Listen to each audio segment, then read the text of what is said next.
Let's get started. Welcome to the July 18th meeting of the Utah Lake Technical Committee. The agenda's been sent out to you. Let's go around real quick and introduce ourselves. And we'll start over here in the corner. Just tell us who you are, who you represent. Corey Pierce, Spanish Fork City. Juan Garrido, Springfield City. David Barlow, Campanogas. Mike Rouse, Central Utah Water Conservancy District. Scott Daly, Division of Water Quality. No, here we go. Cheyenne Pettyjohn, Internet Utah Lake Commission. Sam Rager, Utah Lake Commission. Sarah Callis, Utah Lake Commission. Reed Price, the chair of the technical committee, and I represent Orem on the technical committee. Dale Fontaine with the Division of Wildlife Resources. Michael Mills with the June Sucker Recovery Program. Randy Zollinger with Jacobs Engineering. Rebecca Andrews, Provo City. Sarah Carroll, Saratoga Springs. Sullivan out of Vineyard City. Dave Perry, Jacobs. Randy Lutz, REI. Okay, thank you. Welcome. We've got a mixture of committee members as well as the public. All are welcome, and we're glad you're all here and have an interest in the efforts of the commission. The first agenda item that needs action is to review and approve the Utah Lake Commission Technical Committee minutes from our last meeting in May, on May 16th. Those were provided to us earlier this week by email from Eric. If you've had a chance to review those, I'd entertain a motion to approve them. So made. Thanks. Second. And second from Sullivan. Your name again was? Corey Pierce. Corey Pierce made a motion, and Sullivan Love second. Any discussion? Seeing none, will those in favor of approving the minutes vote aye. Aye. Aye. Opposed, say nay. Are you with me as well? Yeah, I'm an aye. Great, they will be approved. Just a reminder, the next agenda item just reminds us that our 2018 meetings that we have will be held on September 19th and November 14th. If it's determined that there's no need to hold a meeting, then we'll send out ample notification that it's canceled. But that's we've moved to 6 meetings per year because we have been canceling them, so we'll likely meet them. I'll turn the time over to Eric, who has some updates on Utah Lake issues, projects, and priorities. Okay, thank you, Reed. The lake, amazingly, this year with our low snowpack is still respectable. It's worth 3.8 feet below full today. That doesn't make for a very deep lake, however. That puts us at 5 or 6 feet deep on average, but thanks to the Marina dredging, boat access is still great, and every time we're down here at the lake, we see way more boats than we have over the last 2 years regularly using the park, and the lake as a whole, which is exciting to see. We'll talk a little bit later about bloom, but so far the bloom has been pretty isolated, and that has been really helpful as well, so that people can know where those locations are and avoid them, but enjoy the rest of the lake. The grand opening of the state park took place kind of in conjunction with our Utah Lake Festival this year. It opened the weekend prior, right?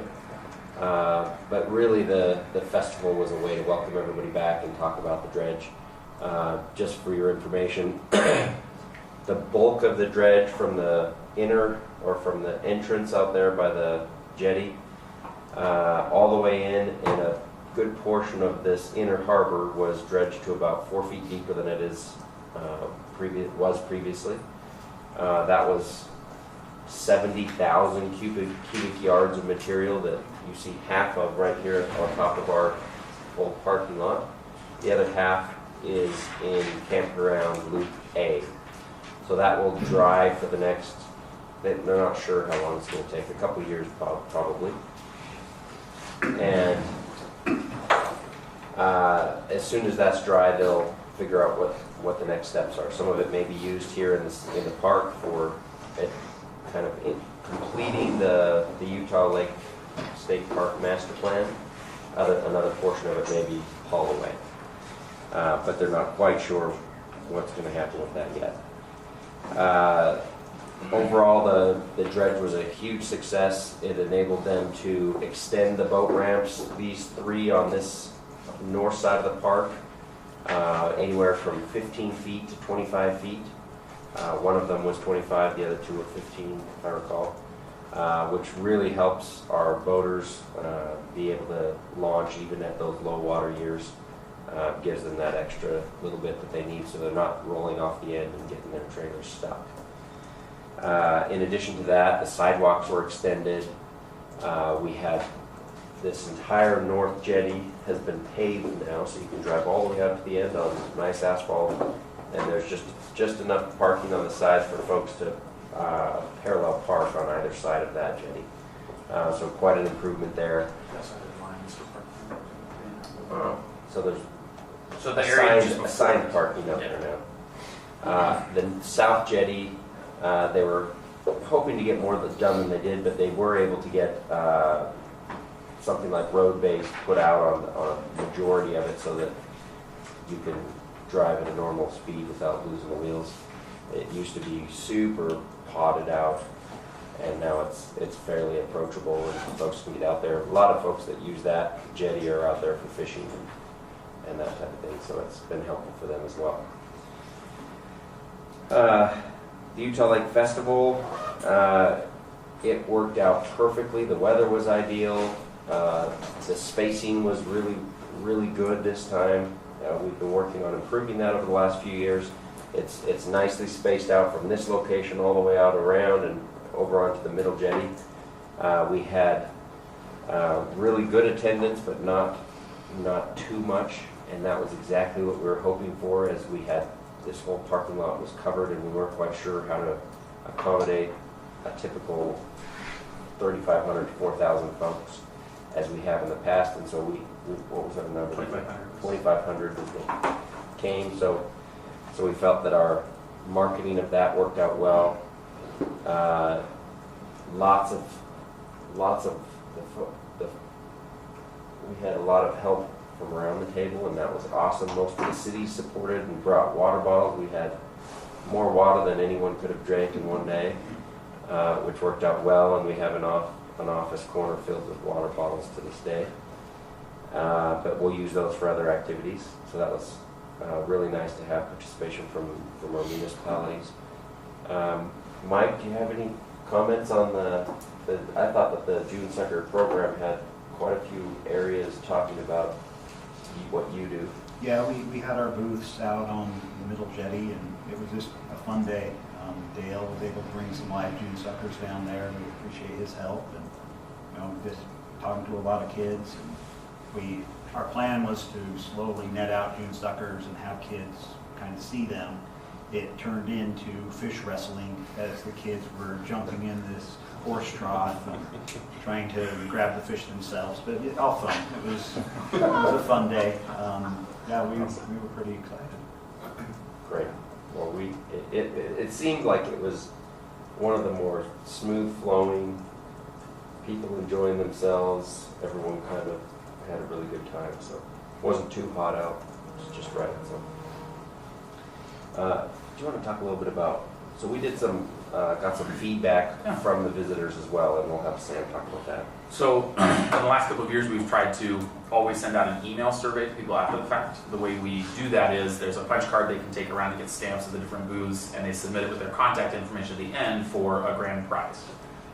This year, thanks to generous donations, we offered a razor rental for a family, a paddleboard, and a sunset sail on Utah Lake with Bonneville School Sailing. So that was really great, but that's limited us on how many we got. Last year and this year was fairly similar. We were able to email about 400 people who attended based off of how many filled out punch cards versus how many were legible versus how many were duplicates. So that worked down to about 300 or 400. This year we tried something new. We were recently introduced to a company through URPA actually, which Reed's probably familiar with them. It's called Feedback. So basically it's stations that you can set up for an event or at a location and get feedback immediately on site from people. So we used this company. We placed 4 stands in the areas we felt people would be exiting the festival, which were basically one south of this building, two right here in front where people were turning in those punch cards, and we had one on the north side as well of the building in case we missed anybody. And the question we asked was, how likely are you to return to Utah Lake State Park this summer? We chose this question, because we feel like past surveys have shown that the festival seems to be functioning well. There's always a few things we improve, but we really wanted to target how were we impacting Utah Lake State Park, how were we benefiting the park and having our festival here. The great part of that feedback was we were able to get a little bit over 1,400 responses. So that's well over triple what I could have gotten with our electronic survey that we send out. So it was great to get that feedback, had an overwhelming response in the positive. I think we had an 88% approval rating, which means 88% of the people who responded said they were either likely or very likely to return to Utah Lake State Park this summer because they came to our event. We then followed that up with some more information, other questions in the survey we sent out to those 300 or 400 and gained a lot of valuable feedback yet again. We continue to see that we get a variety of residents from around the county and outside Utah County who attend the festival, as well as a large percentage, I think it was 70 or 75 this year, who responded, said they'd never been before. So we're always happy to see that we're introducing new people to the lake and they're learning and improving their perception of the lake. So it was a great success, as Eric mentioned, definitely something that we value greatly, the partners we have in that, specifically Mike with the June Sucker Recovery Program and the municipalities and DWR and everybody else who helped put that on. So I think it was a great success. We really enjoyed gaining that specific feedback this year to further improve the festival in years to come. Thank you.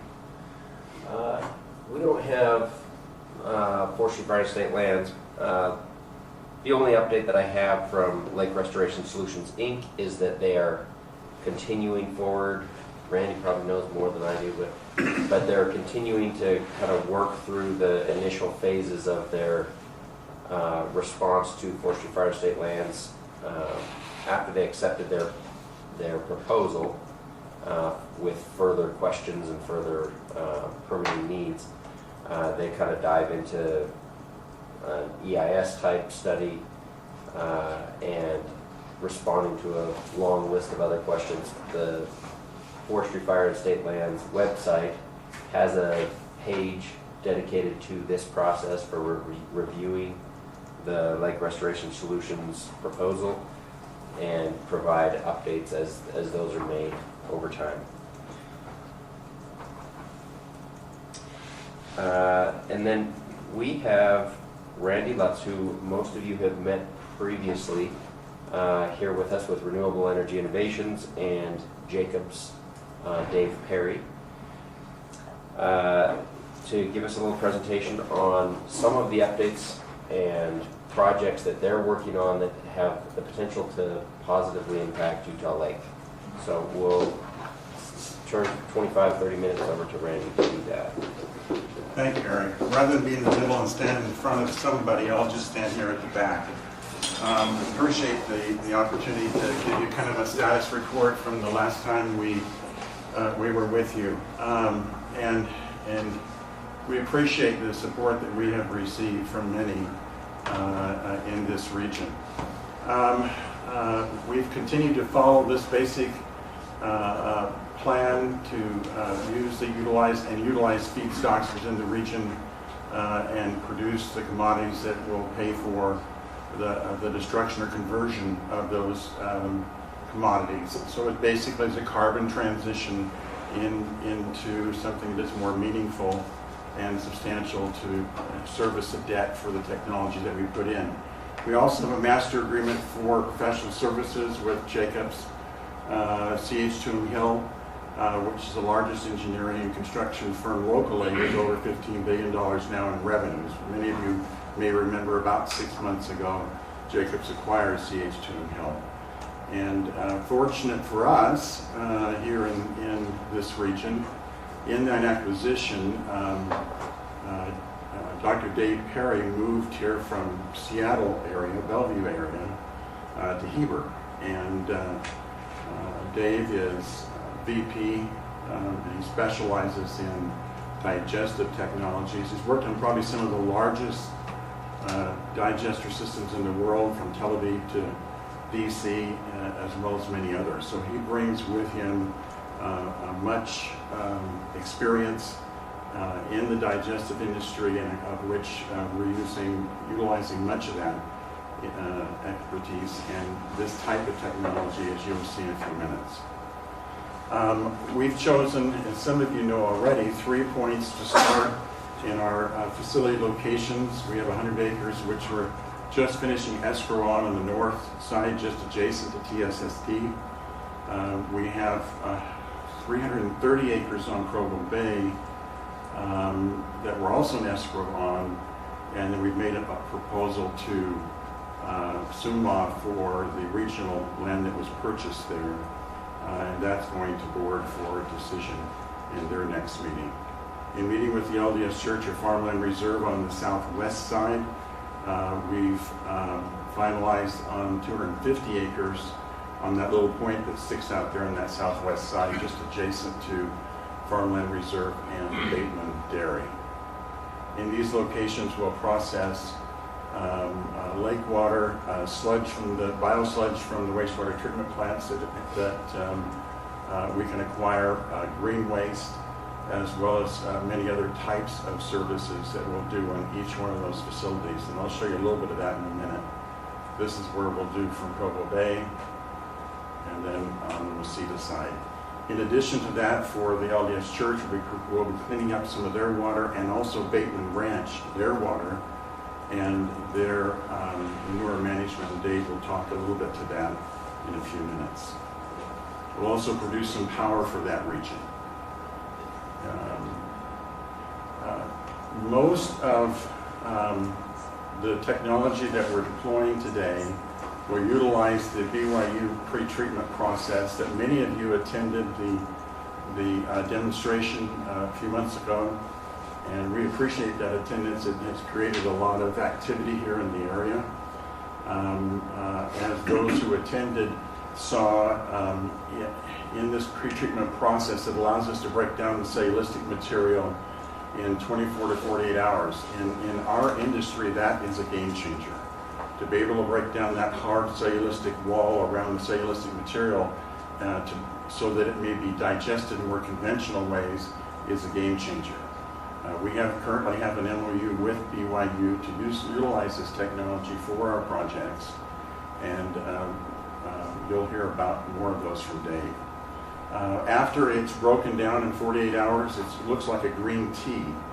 So there's no more solid material left. So the green leaves and trees and grass clippings and even phragmites can be broken down in such a way that they can be converted to biogas through a typical reactor, so that instead of taking 30 days in a conventional digester, it's happening for 5 days in an induced bed reactor with this pretreatment process. So this truly is a game changer in our industry.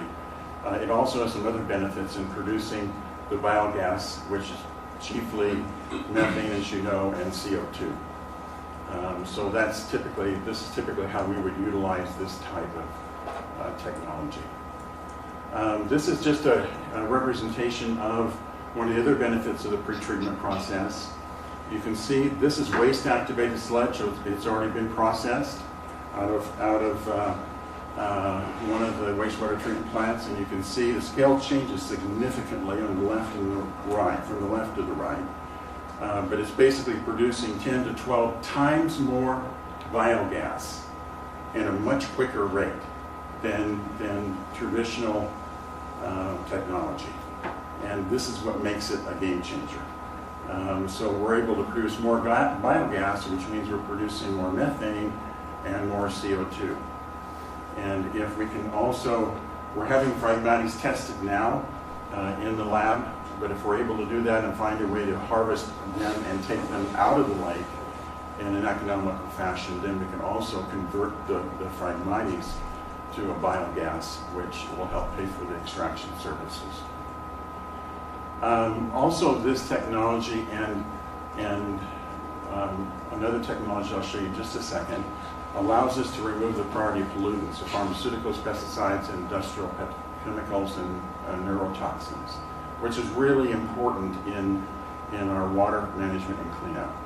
So this gives us the ability to do that within the feedstocks and substrates that we process. Installed. There we go. So most of you are familiar in most digestive processes, your main product besides fertilizer is methane, and that's pretty traditional. So I'll just say that gives you a 1x in terms of revenue production. We've teamed up with Carbon Products International, which is right here in Provo, about 2,000 feet away from Provo's wastewater treatment plant. They've been in business for about the last 6 years. They produce carbon nanotubes, and carbon nanotubes are used for a wide variety of purposes. There's 47,000 different patented uses for nanotubes, and you'll hear much more about this as they're being deployed in many, many industries, from your cars to your bikes that you have materials made out of. The military uses this substantially. It's radar proof, it's stronger than in steel, it's used in body armor. And for the last 6 years, this company has produced the nanotubes and sold them to the military.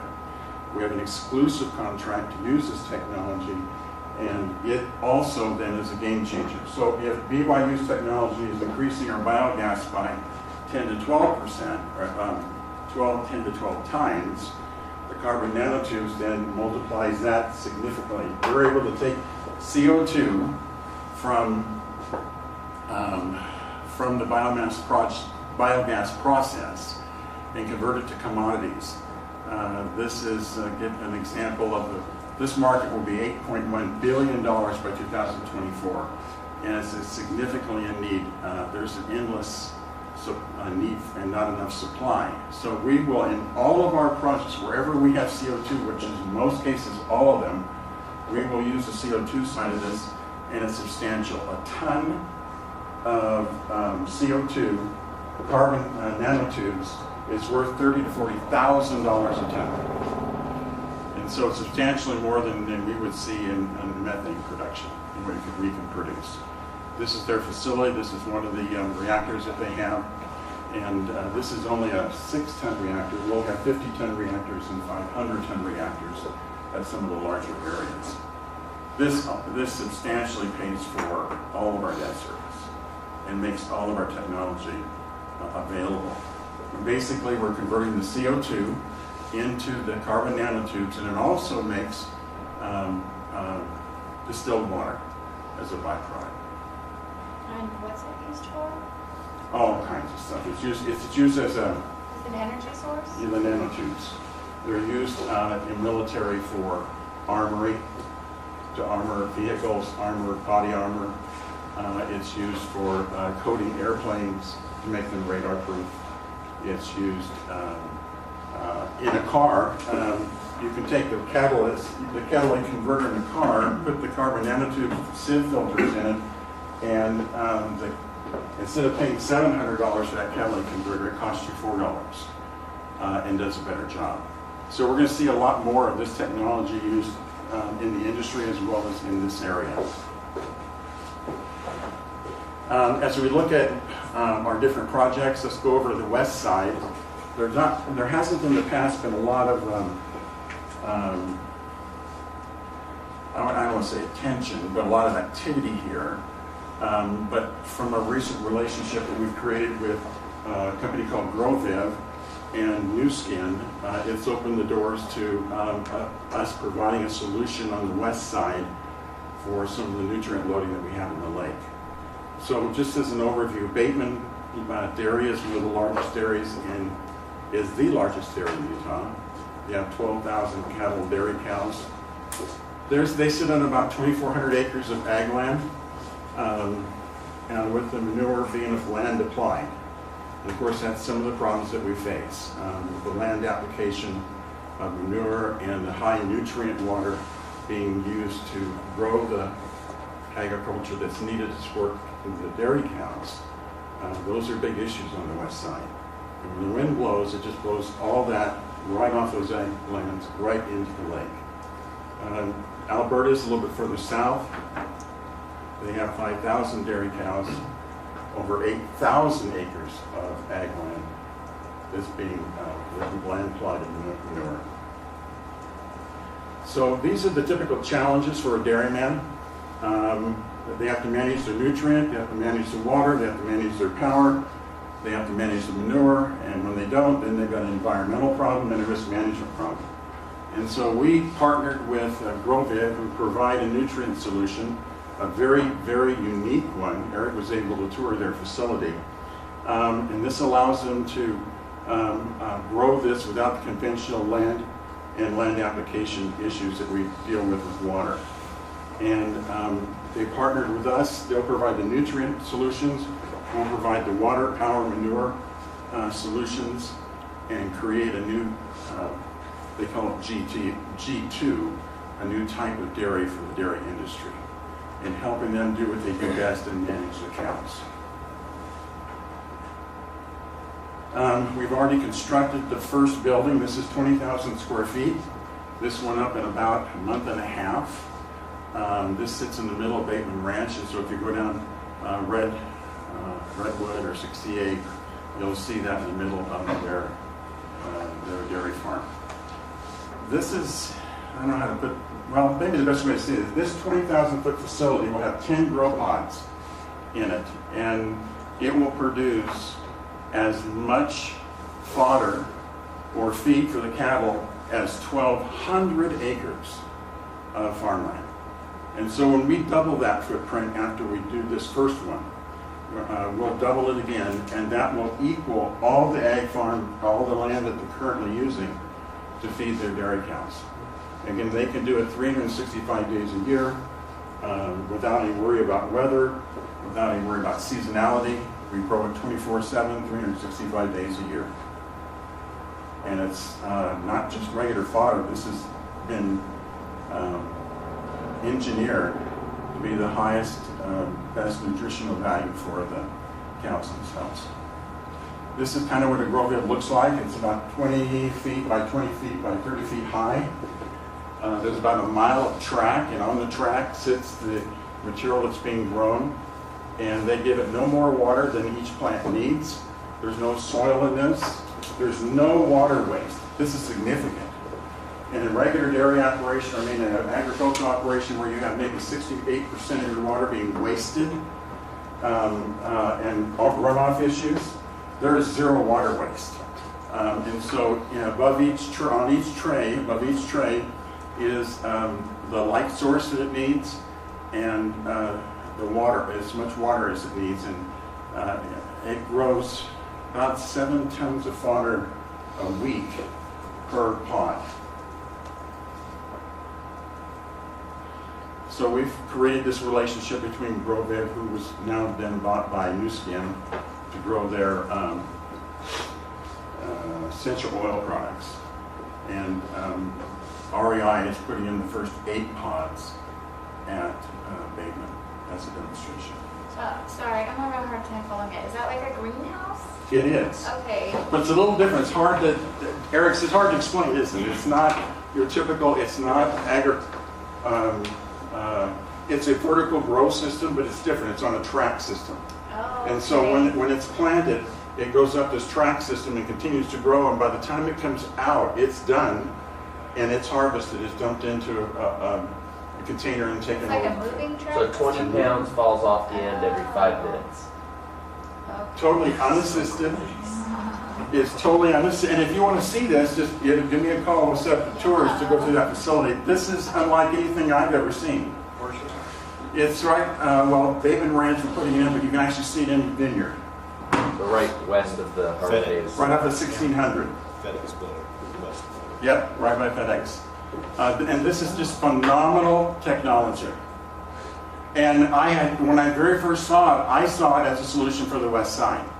But I didn't really realize all the real benefits that it had. So REI will provide not only the Groviv pods, but we'll provide the clean water for the pods, the power for the pods. Obviously the heat comes off of our technology we can provide to the pods, and of course plants like CO2, that's what they feed on. We'll provide them clean CO2. Groviv will provide the high nutrient feed to the cows, as well as the pure oxygen that come off that Groviv. We'll clean their water, provide that power to the dairy, as well as heat for the milking barn, and of course clean their dirty water. Okay, and how is the manure used? Manure we convert, and in fact, Dave's going to talk about that right now. Dave? Good transition. Thanks. Thanks for the intro there. Because that's the key with the water treatment at a dairy is manure. That's where the water is coming from. And so that's what we're starting with. And the difference, the game-changing technology that Randy talked about that has a lot of my interest is the Sieve Sdi Pretreatment that was mentioned. The cows do a very good job of digesting cellulose as much as they can. They go through basically 4 digesters before it comes out. They've got, it's not technically correct to say 4 stomachs, but it's well digested. So when I've digested cow manure before, you don't get a lot of more digestion out.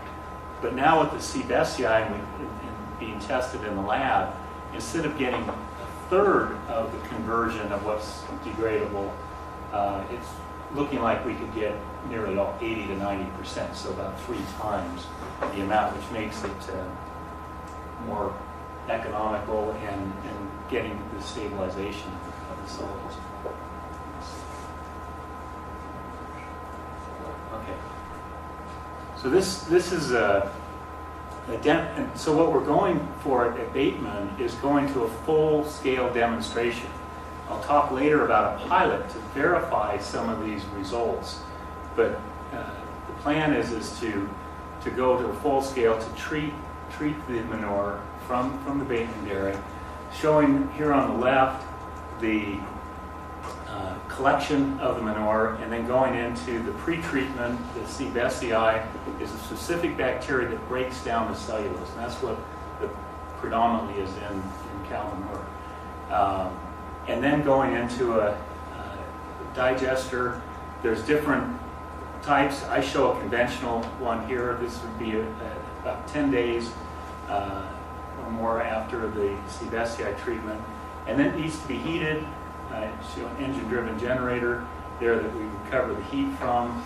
The biogas scrubber here is what's been done to this point, is cleaning the gas and putting it in an engine. What Randy talked about is you would put the nanotube separators there, pull out the CO2, and just put the methane to the generators. But the generators would still produce the same amount of power, just they run even better with the CO2. Then you asked on what's done with the manure. After the digestion, it's still manure. There's less of it. There's more than half has been converted into gas, but you still have digested manure. But then it separates more, and I just show a solid separation here on the right. And then you have the solids, the biosolids, and then the nutrient-rich water. It's more manageable at this time. And this would be really the first step before any other additional treatment. If we wanted to treat the water, pull out the nutrients, etc., the biosolids would be considered Class A because of the time temperature in the digester. So they could still be land applied as a fertilizer, and the water could be treated. So this could be viewed as a essential pre-treatment as a whole to future water treatment and solids processing. Because if the land is no longer needed, what's commonly done now is the biosolids are spread out on all thousands of acres of land, and the water is used as a nutrients and spread. But with the GrowViv and having the feed and not needing the land for the food, it gives more options this way with what we're doing. And just I give this is a demonstration system I did several years ago in Salem, Oregon, and this is at a 500 cow dairy, and the digester just looks like a silo there off to the left. It really blends in with the dairy, and this is still operating today on a 500 cow dairy. It's about a 100 kilowatt generator. But this was to demonstrate for another dairy that was 5,000 cows, that more similar to Bateman, but to kind of proof of principle, etc. There's a very pass with digesters at dairies. And dairymen are taught that their business is to produce milk and not to produce power or etc. But they have to manage their manure, and so there's a reluctance by most dairymen to go and put in this facility. And that's why the approach that REI is taking is, hey, providing the food and providing the manure management as a package, then that's consistent with dairymen's business guidance to say focus on your core business and then have the rest taken. This was remotely operated. The dairyman here did not. All that was done, he had to scrape the manure to the pit, and then everything else was taken care of. So with that, I mentioned that we're going right to full scale there, but right now the Sieve Sdi Pretreatment for the digestion is only showing this results in the lab. The data that Randy showed, that was the first 5 days, and it was 10 times the biogas in the first 5 days. But then that tapers off over time too, and so we need to get the verify the performance on, and that's what we're going to do at Central Davis. So we're bringing two 325-gallon digesters in this trailer that you see. We're going to locate it over by their solids handling facility to test it at a larger scale in the lab, and then we'll be able to verify and see the performance of this there. So this is where we're working together, even though Central Davis is not exactly on the shores of Utah Lake, it's on the shores of the Great Salt Lake, but we're going to benefit from Utah Lake here by testing this technology. So when does that start? We're signing the arrangement for we're going to lease the pilot actually from Denver that's going on right now, and we plan on having the pilot there within 2 months. And then the timing, we'll be gathering data within about 6 months to a year. And this pilot is ready to go. I've got some pictures of it here. That's why we're going with a pilot. I've used this pilot over the last 20 years on many different projects, and it has all the controls and all the feed and etc. all ready to go. We just have to interconnect it with Central Davis. That's the reason we picked Central Davis too, is they were willing to just come on site, and then we readily can have power and wastewater and waste activated sludge, etc. and test it. So we're going through the schedule now, and the plan is to have this on the site within 2 months. Are you also going to be feeding the green waste at this time? That's the plan. We're going to focus first with waste activated, and we tested that in the lab, and that's the data that Randy showed was waste activated sludge that is showing some promising. And then that's the other benefit of why we selected Central Davis, is they collect green waste right at the site there and test it on the green waste, and then as we see that and can correlate with what was done in the lab for those and see on the pilot, we can extrapolate for the manure, and perhaps we may bring manure here sometime, but we're doing this all in consideration of Central Davis. They have a plant to operate there, and so they were kind enough to have us put this on. But this will be a test facility for that. Yes, the green waste and waste activated, and getting it there's always a temptation to test more and combine, and what we want to do is be able to have very definitive results. And so, a group like you could say, hey, well, waste activated sludge digests like this with the Sieve Sdi.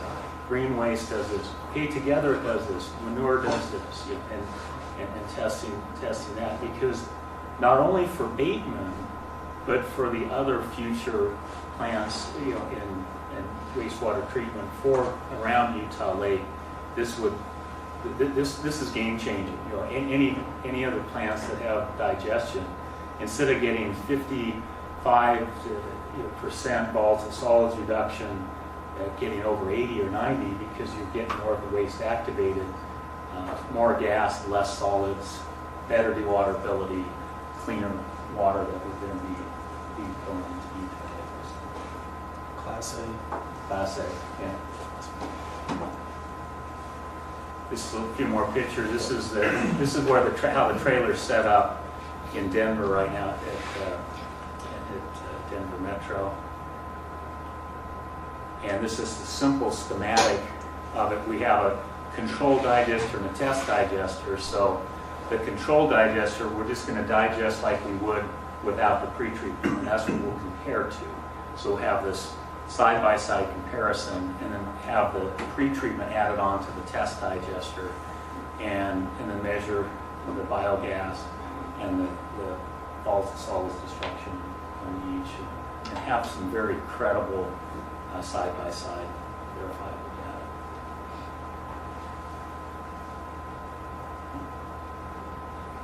And some of the pictures. On the left is the feed and homogenizer. The center is the actual digester itself. We got these digesters from a brewery.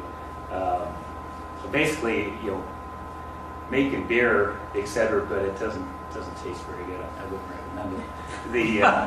But it's they're nice. They're beautiful stainless steel tanks, and food grade quality.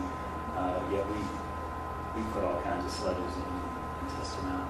It's all heated and mixed, and then the gas collection system, condenser and scrubber. And what I don't show here, but it has all the controls and data collection system just all ready to go. And it's all heated. It's been not only in Denver, it's been in Colorado Springs. I've had this up in Alberta, Canada, through the 40 below winters there, so it certainly can handle the winters here in the Greater Salt Lake area. So it's all winterized. Is it being brought here? It's going to be, it's on a semi-trailer from Denver And where's it going to be located? at Central Davis Sanitary District. Oh, okay. Sewage. Which is where Central Davis? Kaysville. Oh, okay. Dave? So it's not quite on So the top. how much power can the 325 gallon digester produce in terms of electric power? In terms of watts, is it kilowatts, is it megawatts? It's not even a kilowatt. So 325 gallon digester. You would do about, it'd be about 10 watts or so. A 3,000 gallon does a kilowatt. And we're going to measure the biogas here. We're going to produce the power with this. We'll do that. A few factoids is with conventional digestion without the pretreatment, it takes 5 cows per kilowatt. Okay, so that 500 cow dairy that I showed produced 100 kilowatts, and so but with the pretreatment, it would be 2 to 3 times that. So then you only need a cow or 2, and you can get a kilowatt. Is this with the BYU technology? Is this the BYU's?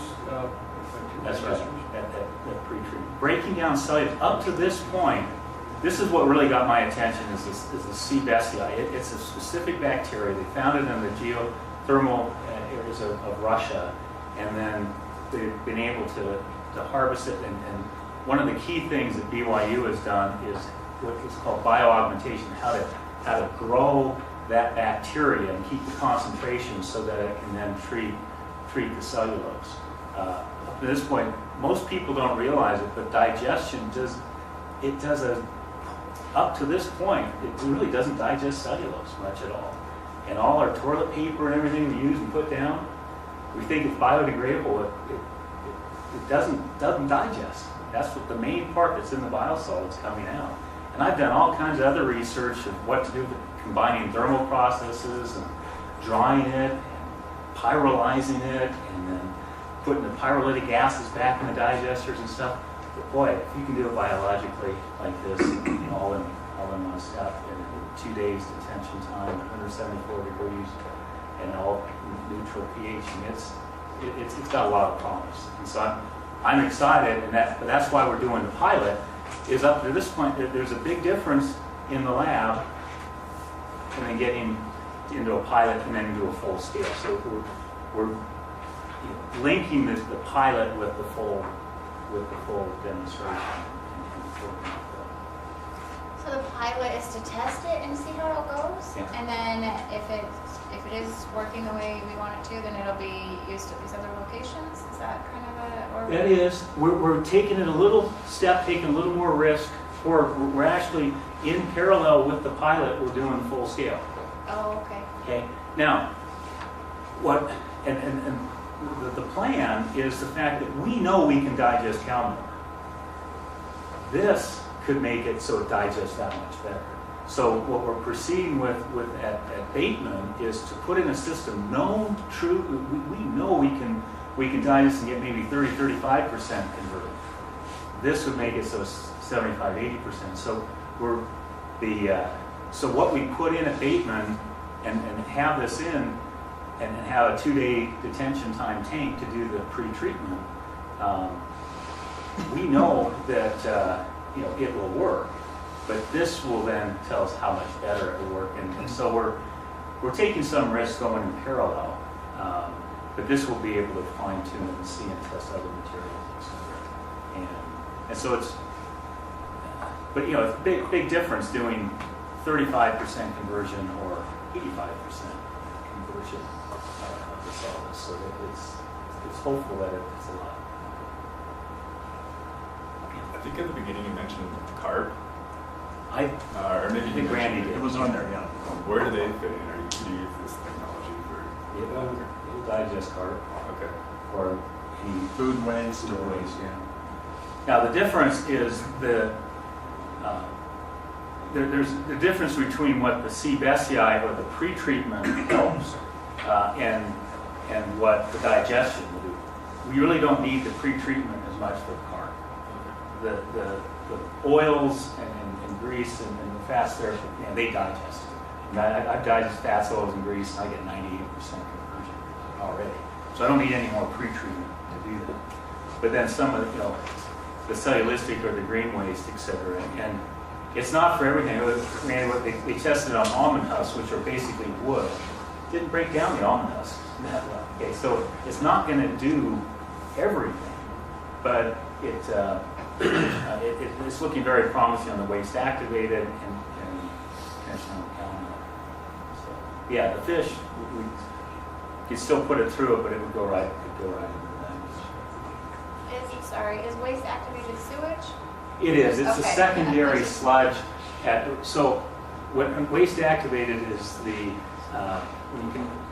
it's after primary. So primary sedimentation, where you first settle the solids that can be settled, you pull out, and that's we talked about primary sludge. And then the sludge that we create by aeration and getting the soluble, the smaller particles into the larger particles, and we refer to it as waste activated or secondary sludge. It's a secondary level treatment at a wastewater. Oh, okay, so this could be something that's added to a wastewater treatment plant. So they do their normal processing, and then the sludge would be treated.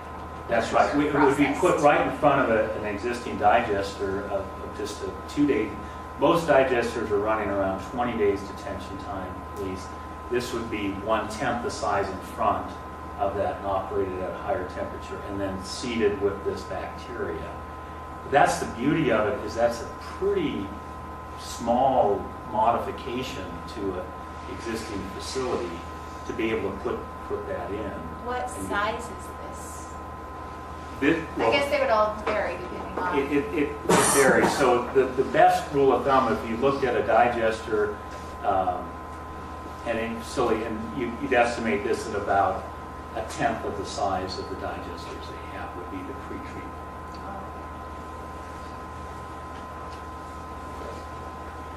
So have you talked to the Salt Lake City has digesters, right? And they couldn't use the gas because of siloxanes. It was basically producing glass in their engine. Yes.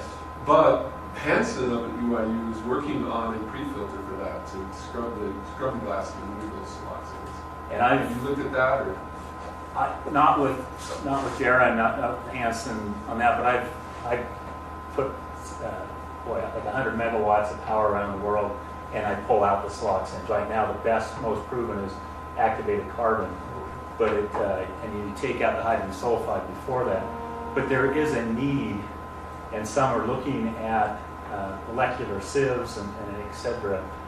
It's ripe for a discovery there to improve it. And we did talk to Salt Lake on potentially demonstrating there, where they're putting a whole new plant, and they said, oh, they're really interested, they'd love to do this, but let's watch what Central Davis and then gather that information. And that's pretty typical, you get a lot going on, and just watch what others. And wastewater treatment has to work. That's right. right. So they're building the facility, it has to work, there can't be any hiccups. Yeah. So they tend But to what technology diverse in a sense. what we're talking to them about is saying perhaps that, as you put in a new plan, and this would really go for anyone, is to consider having it so you could adapt to the future and have space to put a 2-day detention time up front of the digesters too. Because, boy, if not, even if you didn't use this, it's always good to have a blending tank before the digester anyway, right? So.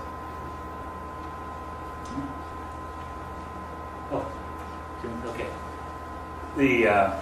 So this just shows what we've been talking about in kind of more of the full scale, and then others would be, instead of this, the biogas treatment could have the gas separation too, showing how this would look at a plant, the biomass,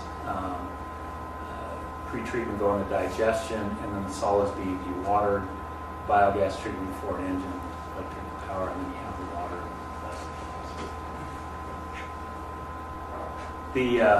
Finally, the other thing we're doing for Utah Lake comes a little more at Spanish Fork and at Mountain Country Foods.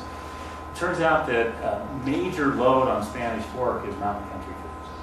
And Mountain Country Foods is food processing.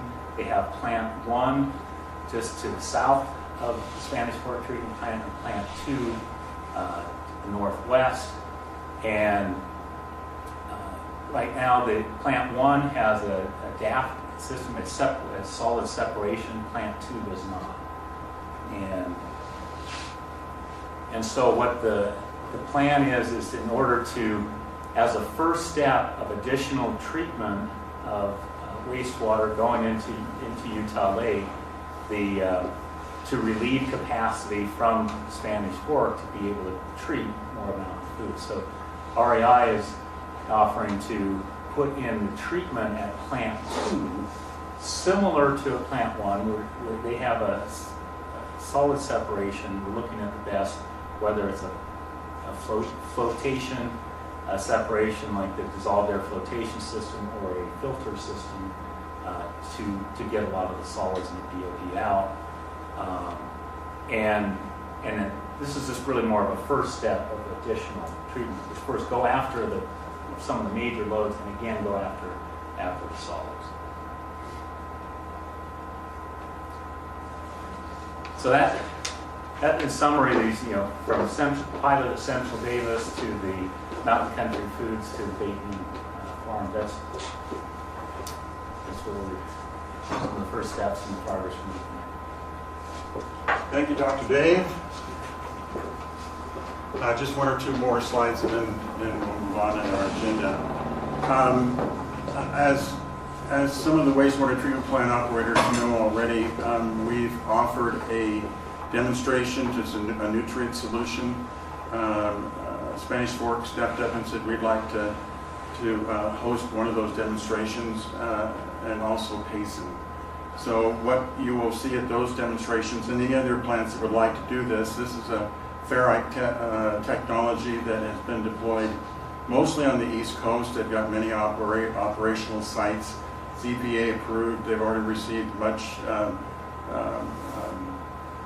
accolades in the industry, and this is an example of their mobile rig that processes 60 million gallons a day in that small footprint.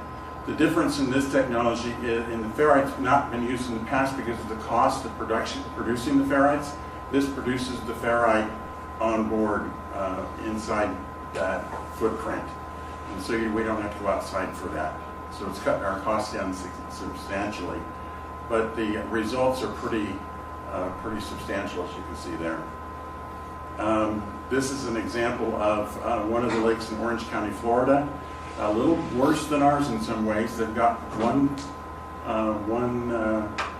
milligram per liter of phosphorus due to some industrial pollution that they had there. After the ferrite treatment, they brought it down to 0.013.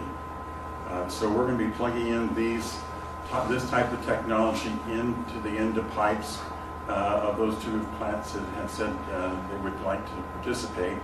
And this is what we should be able to bring down the total phosphorus, nitrates, and ammonia levels using this technology.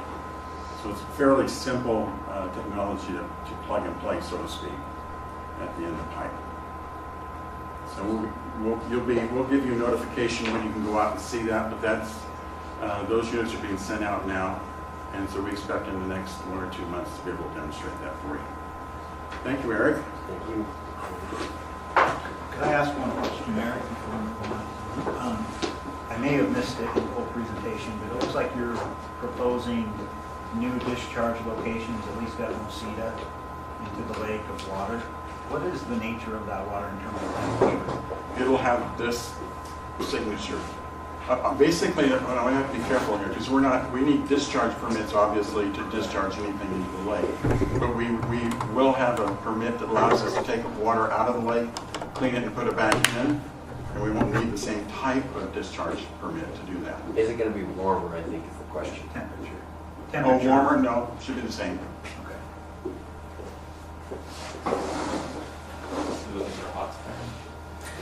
Fishing spots usually.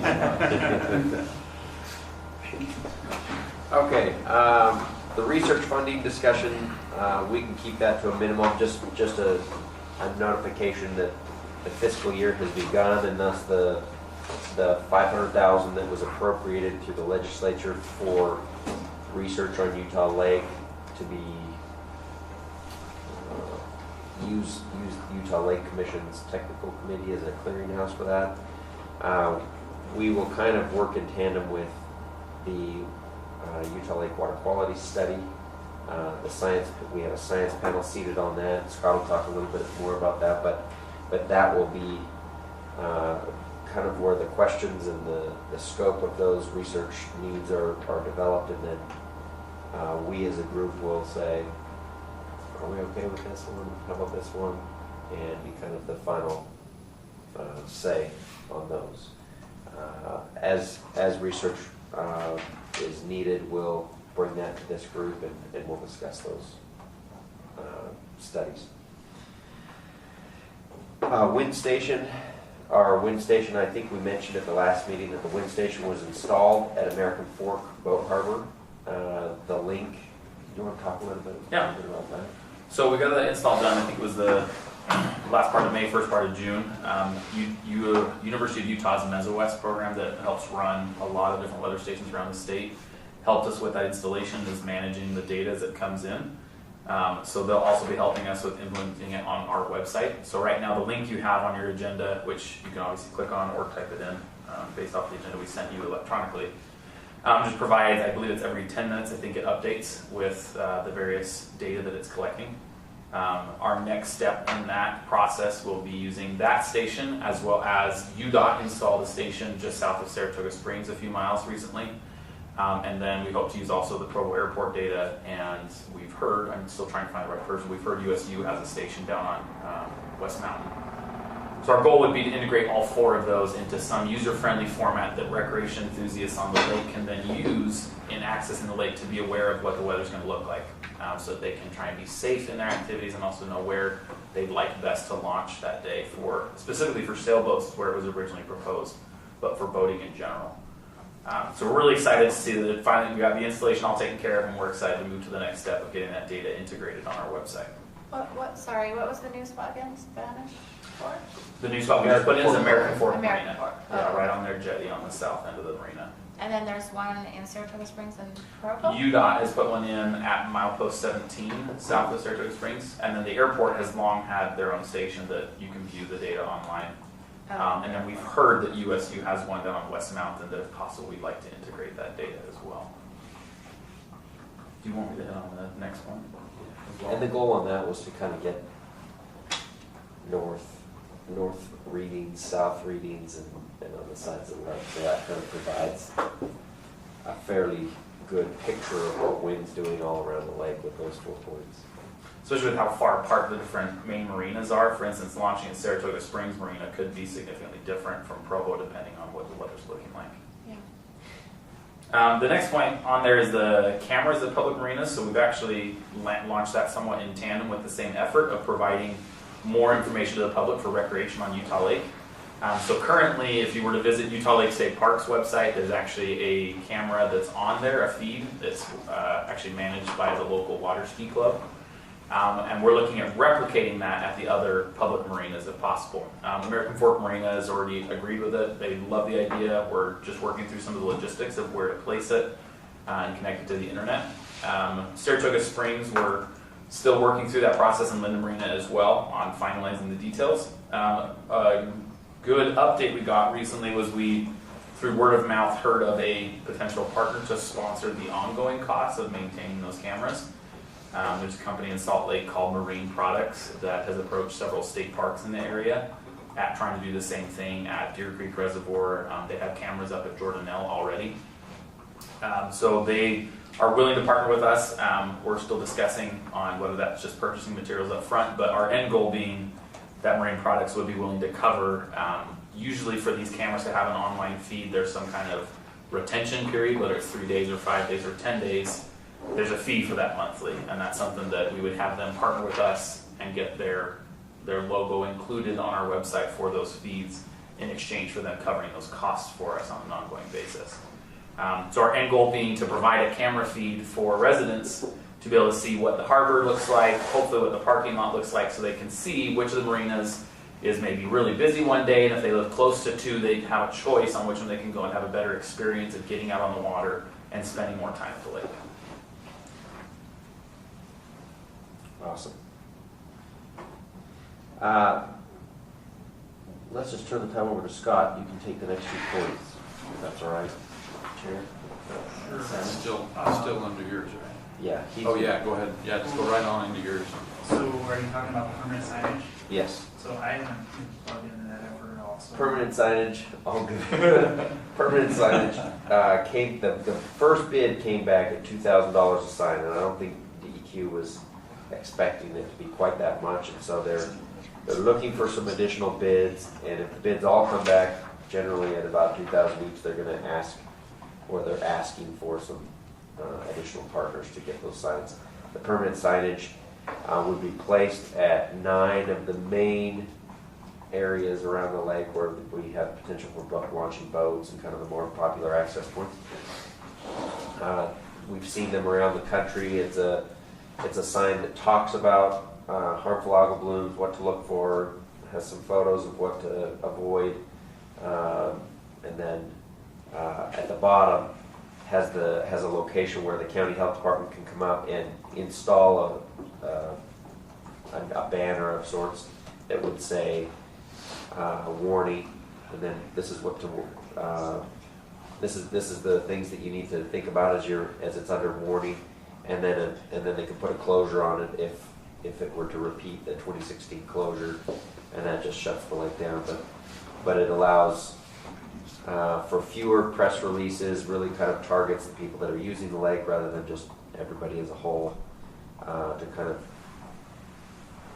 I don't know, take the salaciousness out of an algal bloom and really just kind of educate lake users instead. That's kind of the real goal behind those permanent signs. So they should be up as soon as we can get this a more reasonable bid. Those will get purchased and placed. What is it? Sandy Beach, Utah Lake State Park, Linden Marina, American Fork Marina, Inlet Park, Saratoga Springs City Marina. The HOA has asked for one. And I think I'm probably missing one or two, but those are the main ones. Thanks. We'll switch to your. Thank you, Scott. Okay, so for the Utah Lake Water Quality Study, last time I reported when we met that we recently selected the steering committee recently selected a science panel. So we've been working the last couple months to really bring that science panel up to speed and get them in a position where they can conduct their work. To that end, we had our first kickoff meeting with the science panel on May 30th, which is kind of an orientation of sorts, introductory meeting, followed by a full day agenda and a joint meeting with members of the steering committee where we had what we were calling foundation presentations. So we went over presentations of water management and how nutrient criteria development, a little overview about the information that we've had so far. And we had, I don't know, half a dozen or more presentations to help get the science panel a little more familiar with conditions in Utah Lake.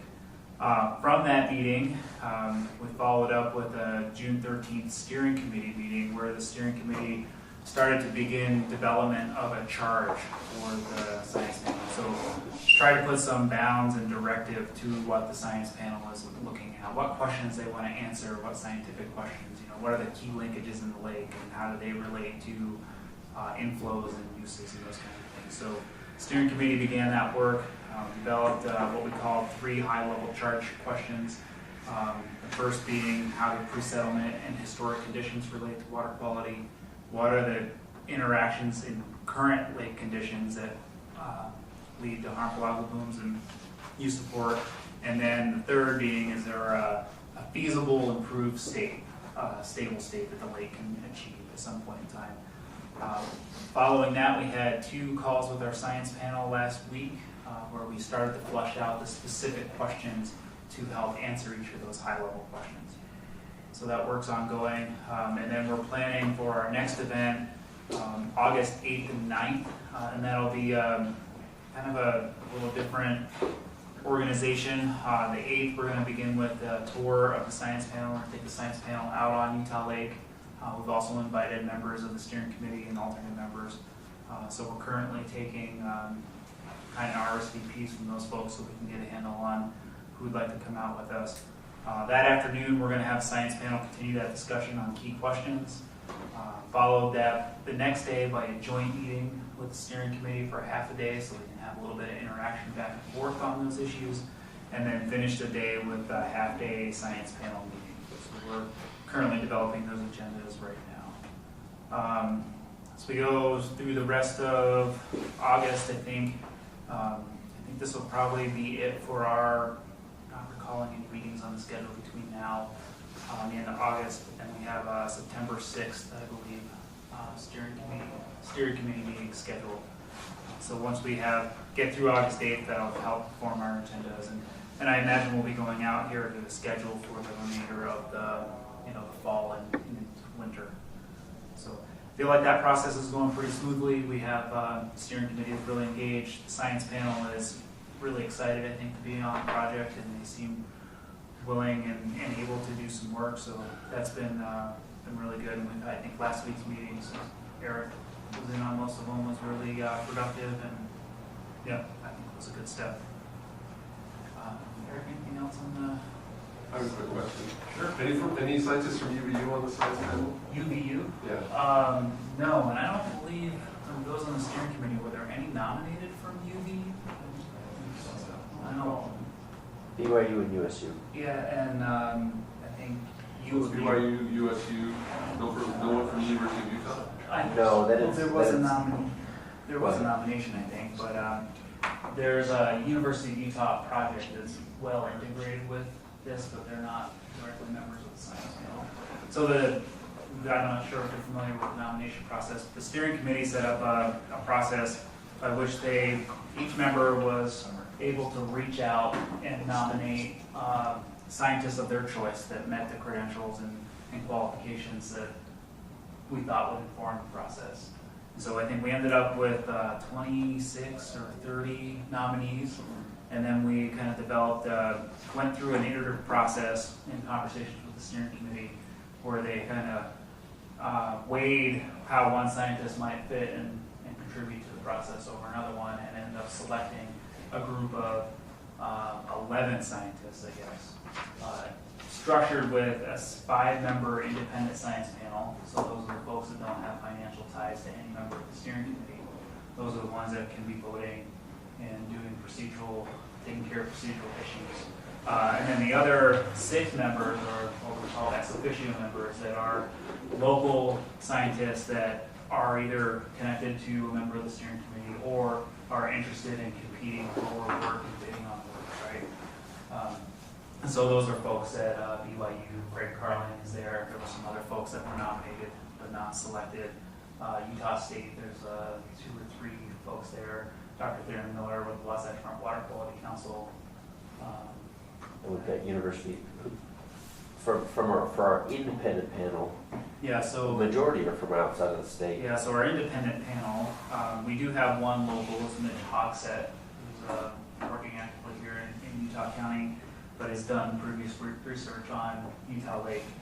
And then we have Dr. Hans Pearl at the University of North Carolina, Ryan King out of Baylor University, Michael Brett out of University of Washington, and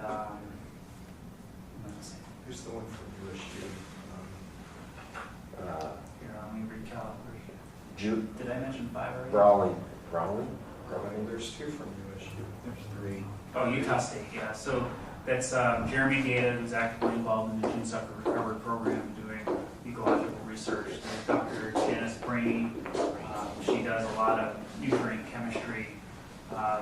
Greg Carlin, I mentioned from BYU. Soren Brothers from Utah State. He's a shallow lake ecologist. And I think those are the 2 from Utah State. Isn't there an open position? Well, that is We'll find out. I said we'll find out. Do we want to? Wait a minute. So the plan, one of the individuals that was nominated and voted in to be one of the, he was going to be ex officio, right? Ex officio. He backed out before any of the meetings began, and so as co-chairs, we've been discussing some options of whether we refill that spot or whether we move on with the original 5 and 5, so that we keep the voting body as a odd number. Anyway, we will present a few alternatives at the next steering committee meeting, which is in September. And this steering committee will be able to select from that. One of the options is that we open the nominating process again and entertain nominations like the one that was presented at the very last meeting, to be sure that if we fill it with a new person, that everybody's comfortable with who the new person that would be. So, that's all right. Yeah, it's an evolving discussion. Yeah. So it's kind of a path forward. Scott, can you give us an update on the balloon? Yeah. Again, I've been somewhat disconnected with the bloom status, but we've been, Division of Water Quality, I guess, is in a little better situation this year in terms of our resources to track and monitor harmful algal blooms across the state. So we have a dedicated crew with some additional funding that we received this past year that actively travels the state, visiting all the water bodies that they can to monitor harmful algal blooms, cyanobacteria, toxins, and some of their indicators. So that, I feel like it's been a pretty good effort. We've been, I just saw and learned from the news myself. Schofield now has a bloom in the North Arm. They've been up to Payson Lakes back in June with no issues. There was, I guess, an isolated incident in Manaway Reservoir, but we've been to many other lakes, and so far I think between those and Utah Lake are the current advisories that we've seen this year. As it is now, the Utah Lake has a warning advisory for 4 isolated areas: the Utah Lake State Park, Provo Bay, Sandy Beach, and Lincoln Beach. And the status of each of those areas is kind of changes from week to week from when we first realized there was a bloom in the beginning to middle part of June. The bloom originated in Provo Bay, similar to last year. Grew quite a bit. It didn't really spread out and go lake-wide like it did last year. But then after that bloom was established, we started getting indications that there was some isolated blooms in Sandy Beach, here at the State Park Marina, and then down at Lincoln Beach. And Lincoln Beach, around the 1st of July, actually had some pretty severe conditions with, I think, 17 million cells per milliliter and microcystin over 500 micrograms per milliliter. So it was with antitoxin A detection. So all of those conditions put us squarely in the warning, except for with the cell counts that high, Lincoln Beach was closed for a week or 2 weeks. Is that right? And it's now back under a warning status. So, and what that means is, warning status has us not able to swim or water ski, and then boating with caution, right? So avoiding areas of scum, those kinds of things. Okay. Any questions for Scott? All right, Mike, you got a... Actually, I have a quick question. So I know a lot of the effort is being used to remove nutrients that are flowing into the lake. So if we were to, let's say, it's not possible, let's say we cut off all nutrient inflows, how long would it take for the lake to reduce its existing nutrient load to a level where you would stop seeing the harmful algae? That is one of those questions that's squarely within those high-level charts of the science panel. So that's one of the questions you want to answer. Yeah. Okay, Mike, got us a brief update on your efforts. Yeah, Eric put a few things here on the agenda, so I'm just going to move through them, starting with Northern Pike. Really, our pike work out on Utah Lake has slowed down quite a bit. We got through our first round of research. I'm working through Utah State University, and it's difficult. It's all based on modeling and densities of pike in other areas, but the results were pretty concerning in terms of the possible impact that pike could have on the fish community in the lake if they were to achieve densities that are very similar, around 7 pike per acre, which is not unheard of at all. They could be pretty devastating, basically, to anything but common carp. Early on, there were some thoughts from some people that pike would eat carp. The research didn't show that at all. It's actually very rare to find a carp in a pike's stomach. We really don't know our next steps in terms of research. As we started to model the growth of the population in Utah Lake, we actually expected it to be quite a bit higher than it is right now. It's still fairly difficult to find a northern pike in Utah Lake. That's not to say that they're not going to expand and become dominant. That could happen at any point. But they haven't taken off like we thought they were going to. Our next round of research would probably be focusing on possible control efforts to keep a pike population in check. In terms of the Provo River Delta Restoration Project, land acquisition is moving forward. We've now acquired 4 different properties, all between the Provo River and up into what used to be Skipper Bay, but will essentially become the Delta once we're done. The majority of work over the last few months has been on the project design. We completed a value engineering workshop that recommended some changes to a few features, primarily the berm that would be along the south edge of the project to kind of contain any Utah Lake waters to the Delta area, and then also on some of the water delivery structures that we would put in the existing Provo River channel. We are working with Provo City, their Parks and Recreation Department, on a design for kind of a Delta trailhead that will really take the appearance of more of a city park and have some of the amenities that you would expect to see. And that area will be just to the south of the river at Lakeshore Drive. So where the bridge, the newest bridge comes across the Provo River, on that be the southwest corner. That area will turn into a trailhead, parking area, and kind of some playground equipment, and become kind of a little city park right there. We're also continuing to work on our baseline monitoring, just collecting conditions related to macroinvertebrates, avian use of the area, June sucker, all kinds of variables that we're going to continue to monitor until the project is completed, and then again after it is completed. And then finally, carp maintenance. So Utah State University has been working on a carp population model for Utah Lake based on the reduced carp population that we have out there. The whole goal of this research has been to establish what level of removal would be necessary in order to maintain this reduced population in the lake.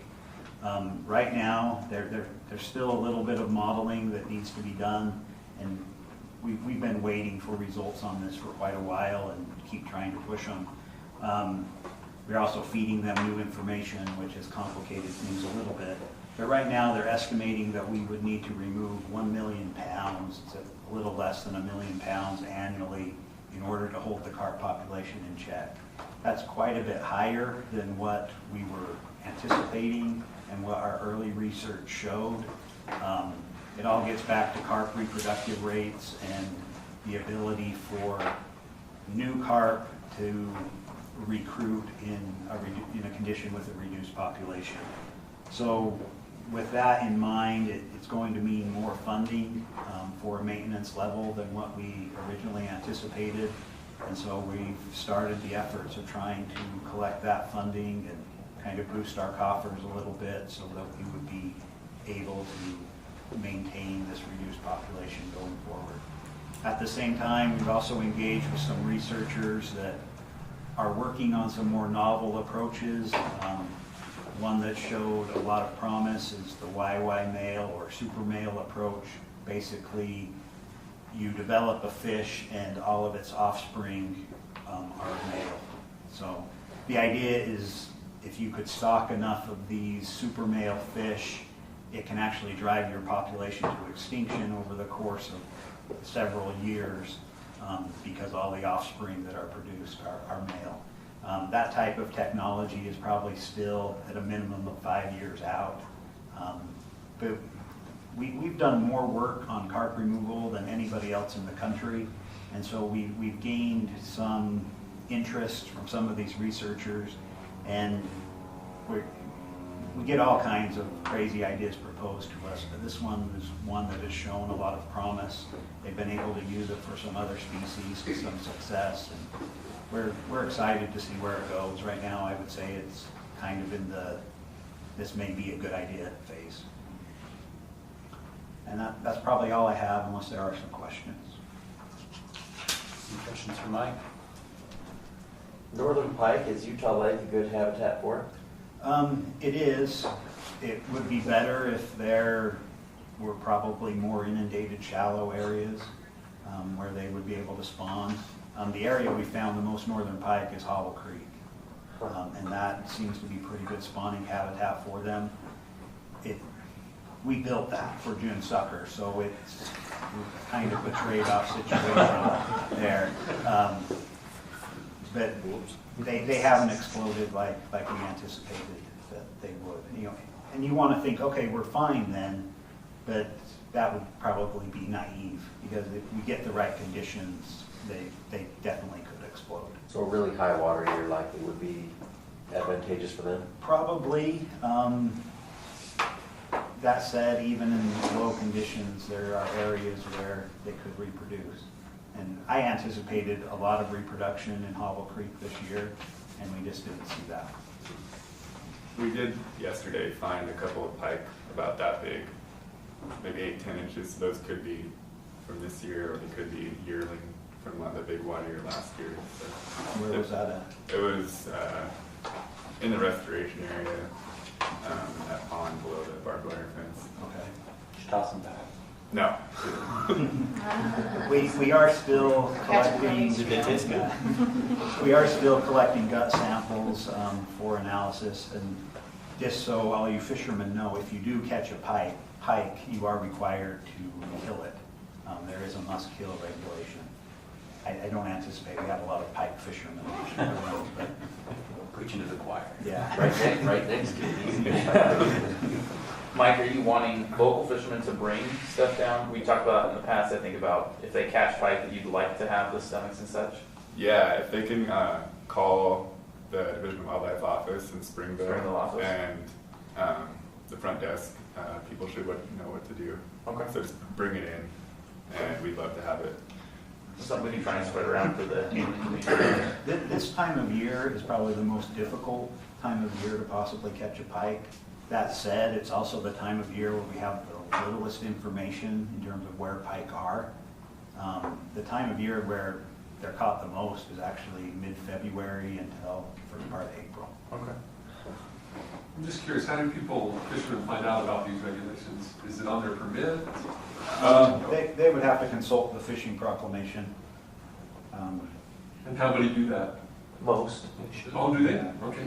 just because they want to know what they can catch, where, what the catch limits are, things like that. Plus DWR posts it on social media fairly regularly. I've seen several posts over the last 6 months about pike specifically. And kind of our push in terms of outreach for the regulation would be when people would be fishing for pike. So it would happen in February and March. We would not want to encourage people to come to Utah Lake and fish for pike right now, because they're going to have a horrible experience. It's not going to be productive. All right, thanks, Mike. Just got a couple more agenda items. Roundtable updates from committee members and general comments from the public. Since we're mixed up, let's just go around the room and nod your head or speak up if you have something to discuss with the group. Otherwise, so we'll just start over here. Good, I don't think I have anything to add. Juan? Just working with the state on the possibility of a regional plan. We're still in talks. We have a meeting next Thursday. Okay. In the corner? Nothing. Scott, anything else? This is good. I don't know, Eric, I don't think you were there, but we had some residents there in Vineyard that are trying to acquire some easements and stuff for trails. They did a tour that I wasn't able to attend. I have an update on that. Okay, yeah. Real speedy. What's the last name? The Holdaways. Holdaways are interested, and we're going to capitalize on this interest in designating trail through their property. We've already established a trail, generally the trail delineation between Vineyard and Orem, and this would free up that most northern portion that has been kind of the big unanswered question as far as how do we get over their property. They're all of a sudden super excited about developing that and making that a really neat community resource. Maybe that it's in part and parcel with the fact that they're planning to develop their property. But that was super exciting. So we sent our chair and vice chair on that trip because I was up at the scout camp for the week. But they had a really good experience. They were excited about it. Shelley Barch and Mark Seastrand both attended. And we will have some subsequent meetings with that, but we've already got an application in through Vineyard to Mountain Land Association of Governments for funding for that trail. So this will line up perfectly if we're able to get this easement in the next year or two. Those MAG funds would become available probably 3 years out. So that was a great new development. And that was generated, through the family. A grandson is kind of the driving factor of this, and so he's gotten families together and really driving this and pushing it. So that would connect. That's great for us. It would connect which segment? So basically, the south of our Shores Trail, we have a small portion there that's dead end on both sides, and so we connect the south line. Well, the one stops just south of like 170 south, right? Yeah. Okay. And it would extend down into the Orem area. Okay. And the north side of that, there are 2 developments right now that are being pursued that would extend it all the way up to It'd tie into the current county trail there. Linden Dead end. Beach Trail. So Yeah, it we would be talked a about long the edge segment. development in the past, and, Yep. they seem to be moving forward. but Edge because- and Flagship both have Correct. trail. There will be maybe a tiny gap, but generally speaking, it would tie that Yeah, whole we're trying section to get that together. all kind of stitched together between the two developers there, so Yeah. Okay, pretty anything else, exciting. Sullivan? that's all I've got. Kim? Nope, I'm good. Okay, great. With that, we'll be adjourned. Thanks for coming.